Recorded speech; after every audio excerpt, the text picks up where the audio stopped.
美国职棒大联盟波士顿红袜队积极保留夺冠阵容，以5年延长约绑住王牌投手塞尔后，今天又与当家游击手博格茨签下6年1.2亿美元延长合约，博格茨有望效力到2025年赛季结束。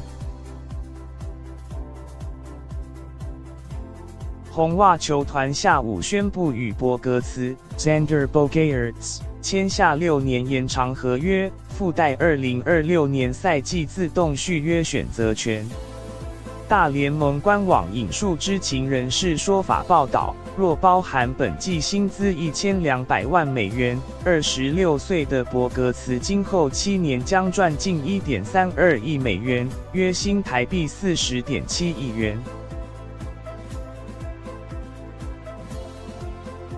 体育频道 ESPN 则报道，这份合约还附带博格茨可在2022年赛季后行使的逃脱条款，届时他刚好30岁，拥有跳出合约、投入自由市场的权利。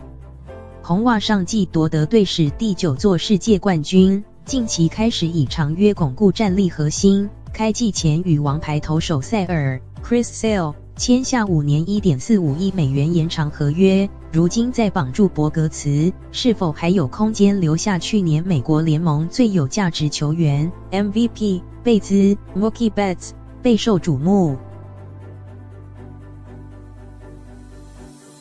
贝兹明年赛季结束后将取得自由球员资格，先前据传婉拒红袜开出的8年2亿美元延长合约条件，并已暗示可能会投入自由球员市场测试身价。博格茨来自加勒比海地区的阿鲁巴 Aruba，2009年以国际自由球员身份加盟红袜，2013年季中登上大联盟，协助红袜夺得当年世界冠军，并逐步发展成联盟打击实力数1数2的游击手。博格茨曾入选2016年明星赛，并2度获得银棒奖。去年赛季，博格茨打击率2成88，单季23轰及103分打点都创生涯新高，成为红袜以108胜刷新队史纪录，并再次夺得世界冠军的功臣之一。随着大联盟自由球员市场激动，延长合约渐成主流。